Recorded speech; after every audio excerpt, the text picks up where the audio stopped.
All right, greetings, greetings, greetings, dear Scorpio. That's you. This is Terra Lumination. This is your October 2018 mini kind of generic broad spectrum spiritual reading. Okay, we're coming from the heart at the very, very core. If that's not sorted out, it doesn't matter about the rest of your chakras and your training for this, your certificates for that, or anything. Without the heart, there's nothing. So that's why we focus on the heart in these readings. Okay. Cards are already well shuffled in advance, but we're going to go to the last second so that you're a witness and Terra Illumination feels comfortable. When we get into this, please surround yourself with your invisible friends, guardian angels, spirit beings, all of those folks over the other side who are there for you. It works much better by invitation, okay? Just kind of like with humans, all right? So before we get into it, I just want to do some preliminary astrobabble with you guys. You know, it's not an astrology channel, but we do like to give some broad references. So this is the Terra Illumination Astro Doodle for October 2018. As you can see, it's very scrappy, but this is what it's like here. This is an artisanally hand-baked, homemade channel. So everything is a little scruffy on the edges. All right, that's just how it is. So it's like, you know, like homemade pizza. So here's the thing. There's still a tremendous amount of stresses for everybody with the Leo North Node, but you know, what's the point in beating around on that one? It's just like we still need to be our shiniest, brightest selves no matter what. And we're being heavily challenged to do that. I'm not going to go into the details here. The big news from the Terra Illumination perspective is a huge stellium going on here in Scorpio for everybody. So what does that mean for you, Scorpio? Because you're going to get it right in the face, so to speak. So let's twiddle this around and make you the star here. This puts you on the horizon. It's all about you here in the first house. So we're going to have Jupiter, Venus, Mercury, and what's the other one? The moon going through here at some point. So the thing is, also Venus is going retrograde in Scorpio. So that's a lot about to do with evaluations and reassessments and things, especially having to go very, very deep into the self, deep into the soul to find out what is really going on here. And that's going to be most importantly learned in the context of relationship. Okay? Venus, planet of love and relationships. Now, you know, we got Uranus and Taurus opposing it all over here in your 7th house of relationship. And we have the Libra new moon over here, you know, in your 12th house, okay? Very hard energy to handle. And then we have the Taurus Scorpio full moon over here, October 24th. So even though, like, you know, November is more like your month, this is going to be a very, like, interesting, challenging, intense kind of month for you, Scorpio. So I'm just giving you some heads up. All right, here's some calendar dates for you. This is the same for everybody, okay? So don't take it too personally. October the 1st, Pluto goes direct in Capricorn, okay? It'll be a sense of deep down forward motion. So October 6th, Venus goes retrograde in Scorpio. So be prepared, okay? October 8th, we have the Libra new moon, Libra sun, Libra moon in your 12th house. October 10th and 12th, we have the beginnings of the big Scorpio stellium. So you might feel like a lot of pressure building up. October 24th, the full moon, Scorpio and Taurus.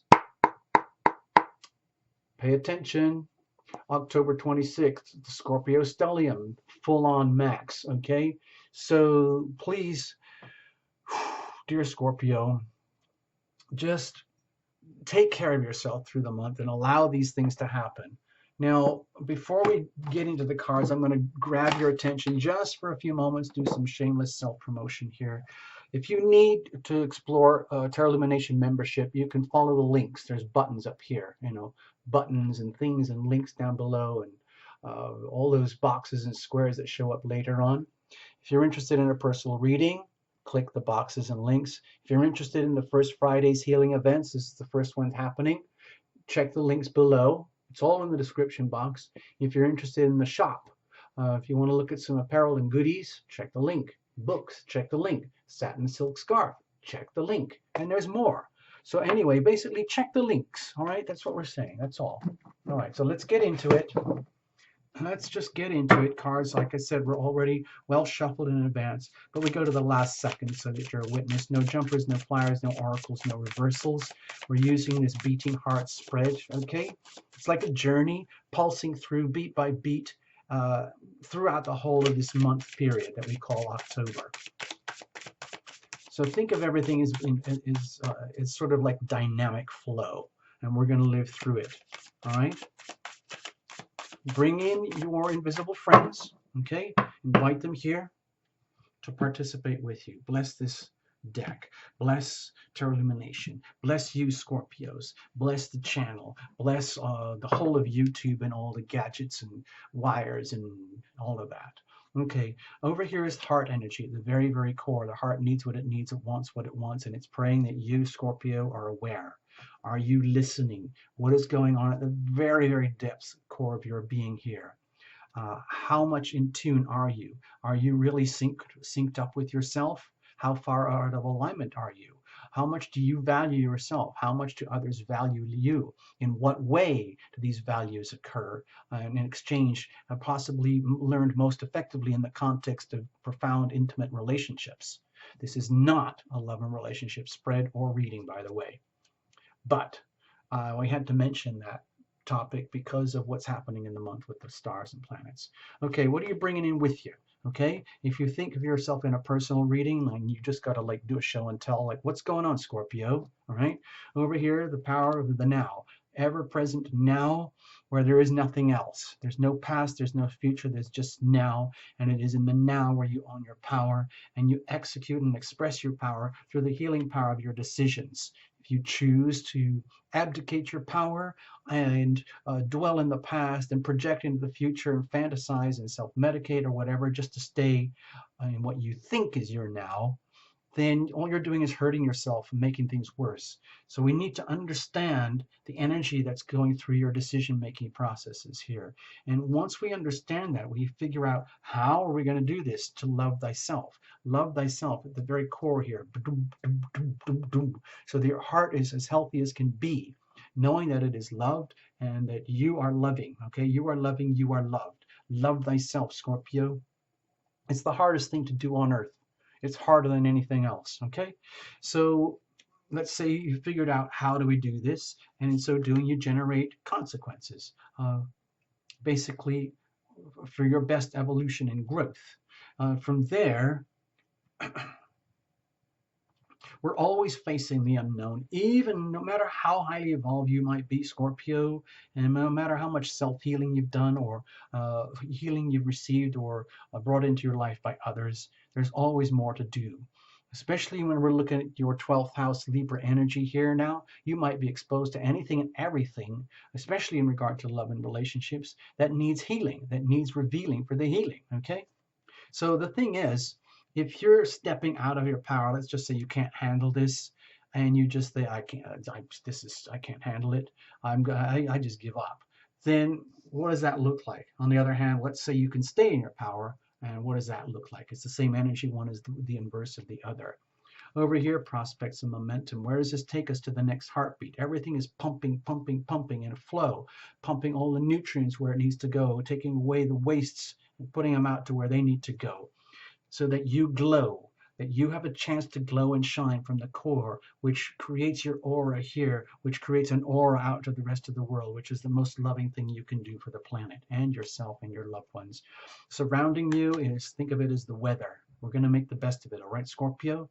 So you have the 10 of Wands. So you might come through, which wouldn't surprise, a lot of readers, that October, like when you think of October on the solar sense for Scorpios, you can have the natal chart, your moon and your rising sign, but the solar sense, when we put Scorpio on the horizon there, then all this October Libra energy would emphasize your 12th house, like the house of self-undoing, the house of self-sabotage, the house where you're basically hospitalized or imprisoned because of your own martyrdom, your own victimhood, sometimes without even knowing it. And we need to live through this phase. It's the end of a year-long chapter for you, because the real new chapters start when the sun moves into Scorpio later on. Okay, so for now, October might be one of those months where you're feeling like you might just want to curl up and hide in a cave. Okay, so please allow for that. 10 of Wands here, it will be perfectly appropriate for you to say and realize, I've overdone it. I can't take it anymore. It's the energy of oppression. I've put in so much, I can't put in anymore. There's no point in breaking my back for all of this stuff. I need to step back and admit that I can't take it anymore, which would be very much an act of self-love. Okay? So what's the heart saying over here? The Sun. Heart is saying, in contrast, I need to be happy. I want to be happy. Sometimes the only way that can happen is by voluntarily entering yourself, admitting yourself into like spiritual hospital. Okay, so that you can reveal what needs to be revealed in order that it can be healed. So because the Sun is always there anyway. So it's just like all of this love energy in the Sun here at the very core of your being, at the very, very core, is just obscured. Okay, and I think the heart wants you to know that now. The heart is basically saying, yeah, Scorpio, please understand, I am here. I'm fully radiant and loving in everything I can be for you. It's all I want for you. It's all I want for me. I want us to be happy and share our love and light with the whole world. Pretend like we're the ultimate Leo North Node winner. And that means pay attention, Scorpio, to that other card. This one. Okay, just admit it. Admit it. Sometimes things are too much. Allow us to remove the obstacles. It's all about the removing the obstacles, revealing things that need to be healed. You can't force this kind of happiness on your heart. You can't, load up on energy drinks and then narc out on Xanaxes and, Vicodins or whatever. It's just about being happy at the very core. And the heart is saying, we have a right to do this and be this. It is your number one job in life, Scorpio, to be happy from the core outwards and share that outwards. Everything else is secondary. What are you bringing in with you? The 9 of Wands. Okay, more wands here. So to me, it feels like we're almost at the energy of burnout, where Scorpio, you might have had a tumultuous time, especially like with the Leo Aquarius eclipses and all of that, where things were taken to the extremes. Jupiter in Scorpio taking things to the extreme of awesomeness, but also the extremes of what can go wrong to the very depths. Now we've got Venus in Scorpio. Mercury is going to be Scorpio. Venus is going to be retrograde. It's all too much. It's like it's all too much, Scorpio. It's okay for you to basically say and admit, pretend we're in a personal reading, like, I admit it, I'm a Scorpio and I can't handle it anymore. I need to check in. I need to check in. I'm close to burnout. I know I can handle it because I'm used to putting myself under intense pressures. But honestly, I know it's not right for me now. I can tell. I just saw your other card over there. And it's telling us and everybody and all the other Scorpios, like, it's time, man. It's time to, like, admit, like, you can't handle a lot of this stuff anymore. And sign yourself in to the psychic, spiritual, emotional hospital. Come to the healing event, First Friday, for example. Try that, okay? So let's have a look. What about the ever-present now? Okay, with the 6 of Cups. To me, this is a reminder of like your heart talking to your heart. It's almost like your heart is saying, finally, we're at a point where it's almost like the pressure is so intense on you, Scorpio, where you have no choice except to surrender.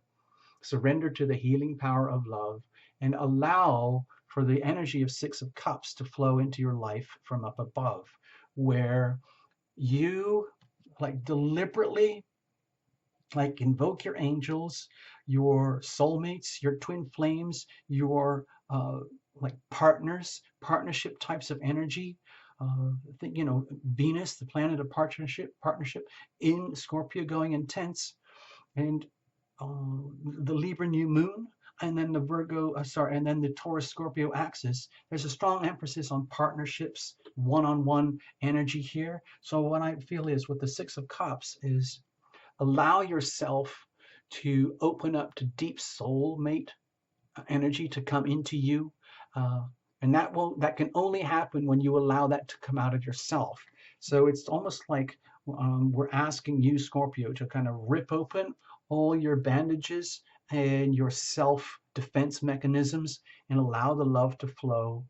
Allow yourself to be loving and be loved. Allow yourself to be loved by anyone and everyone that could constitute uh, a carrier of soulmate energy, deep, deep love soulmate energy here in a way that's reciprocal, almost like you know them, you feel them in your guts, your body, and your heart, in your heart of hearts, and you allow that love to flow again. It's like a deep, deep healing balm. Okay? Over here in the now, let's just say you admit that and you say, okay, it's a blow to my ego to admit that I am kind of at the tippy edges of my abilities, but that's okay. So now, we activate this power by being aware of what's flowing in us when we're making our decisions. And you have the Three of Swords. So my feeling here is to understand that, some people see this as energy of betrayal and treachery and having been double crossed. And we feel a lot of that in our mind, you know, especially if we've been living through the flight or flight aspects of our life and world, where we're constantly obliged to live in this world, having to achieve, succeed, win, win, win, gather, gather, gather, provide, provide, provide, and like it's like a battle. We're always looking for the next problem that has to be overcome. And in so doing, it's almost like we're building ourselves up inevitably for pain, because there's going to be a point where others who are doing the same thing are going to try and outwit us to get what they need for them, thinking that they can get that out of you or you can get that out of them. And it becomes an ugly battle of treachery and betrayal, lies, deceit, and it's ultimately self-sabotage. The pain of this card is ultimately self-inflicted. You are the author of your own demise, ultimately, Scorpio, once you get to the super high frequencies of love and you understand that you own it all. You own all your pain. You own all your joy. You can blame anyone and everyone that you want for all the pain and sorrow and grief and suffering, but ultimately it's yours and you own it. So it's important to know that from the inside when you're making these decisions, so that you don't go into blame, blame, blame. Instead, you're liberated. This card is liberating you to make decisions that are not contingent upon having been betrayed, having been third-partied, having been, let's say, cheated on in any way, shape, or form. Over here. So going forward, how do you make this decision to love thyself, knowing and understanding all this pain? Well, first and foremost, we are revealing it to heal it. You have to reveal this. Luckily, it's being revealed that we are the authors of our own demise. Okay? Scorpio as much as anyone. Terra Lumination as much as anyone. And in so doing, how do you effectively bring the joy and the love back into your life? You do it by a choice, conscious decision. The Three of Cups. It's almost like, let's tune into the attitude of gratitude now. Let's look at the Three of Cups as joy that breeds joy, love that breeds love. Once you understand that you are the one with the power in the now to accept all your pain and suffering, and don't try to dump it or shove it out on someone else, and invite the love to come in that you know that you need in order for healing, especially if it comes from a significant other, a very specific significant other, or several specific significant others. And you do that in joyous celebration. There's you, there's the significant others, and anyone else that you can attract to you who's deeply loving towards you, despite all your flaws, despite all your pain. Even if they have caused you pain and you would like to blame them, but there is still love there that exists. Allow that and invite that to happen and flow into your life. It might be hard to do, but it would be a very, very effective way to love thyself. It's just by celebrating the love anyway. You know, how enemies make up, and how, like, if you are relating to someone who is in such deep distress as yourself here, and then both parties realize, why are we hurting each other? Why are we doing this to each other? That can create tremendous healing to the point that you want to celebrate the love. In so doing, we create consequence. Ace of Coins. Okay, with this, my feeling is the chance of new beginnings, of the evidence of love, so you can actually see it starting to manifest in your life. This is kind of very spiritual here and very esoteric, very much to do with the passions and the drives of your life and the egoic need to survive and live. And then once you get through this and understand without the love, there is nothing, all of this joy here is impeded by anything and everything that blocks the flow of the love. So what happens is you generate a consequence of realization that you have an amazing opportunity now. Like when Jupiter is in Scorpio here in the late degrees, it's a tremendous chance for deep soul healing to happen. And it will show up in your life later on as we come out through this, especially into November, when the Scorpio energy is going to amplify more with the solar energy and the moon patterns, moon transits. So it's a chance for evidence of love. Like to me, this is a really uncomfortable, awkward energy to have to deal with it, to have to deliberately understand that you've got to reveal this stuff to heal it. It's very uncomfortable. It makes the ego doesn't want to do this, I guarantee. But you at your higher frequencies know that this has to happen. So you deliberately allow the healing power of love to fill your life from up above. You invite it in. You ask for the healing power of love to fill your life from up above. And you live through it and do that effectively here. And you realize it's a new start, new beginnings, like the new Scorpio chapters that's going to happen next month. Okay. And that's very good. And you'll actually see it, start to witness that in your life in tangible ways, the evidence of love, not just love as a concept, but actual evidence of love. So what happens when you are out of the zone, out of your power, and you're deep in pain, and you're deciding to retaliate or blame or project or self-medicate or continue to fight? What does that look like? Okay, Seven of Cups. You're deluding yourself. You're completely deluding yourself that you've got the answers. So what does it look like when you admit the pain and suffering, and that you own it, and you are responsible for owning this, and you are responsible for healing this? Then you realize you can tap into like divine energy here. Seven of Cups energy at this, from this perspective, is about tuning into the energy of heaven here, like having your angels here, listening to divine guidance, listening to messages, synchronistic signs, dream healing, deep soul healing coming to you from heaven down into you. Okay? We ask for the healing power of love to fill our soul from up above here. And that's what that would be like. So what about prospects and momentum for the next beat? Okay, you suddenly realize, oh my gosh, I'm a superhero. I can actually regenerate myself, which is kind of what Scorpios are very, very good at. Scorpios are renowned for being so close to death, encountering so much pain and suffering that others would never be able to endure, and then coming out of it stronger than before. So it's almost like superhero training camp, going through this much pain and suffering, going through the process of repairs and maintenance, knowing that you have to do it, knowing that it's going to be painful to do it psychologically, emotionally, physically, but you do it anyway because this is no longer acceptable. Okay? And then you do it and you realize, wow, I am becoming a master. I am really reaching higher levels of mastery in my own life in terms of love thyself. There's nothing apologetic about this. This is beautiful, radiant, inspiring King of Wands energy. Forget the gender, male or female, where you get to the point where you get to shine again in ways that you could be an inspiration to others. Okay, like, whoa, how do you do that, Scorpio? That's like super regenerative scorpionic healing. And you say, well, it's a tricky path, but I figured it out, and let me tell you how this all works. ... And then everybody kind of goes, wow, thank you. All right. Thank you, Scorpio. I hope you get something out of that. You know, follow the links and the clicks and the buttons over here and under here if you want to find out more. Okay. Bye-bye for now. Thank you for choosing Tarot Lumination. Bye-bye. All the best.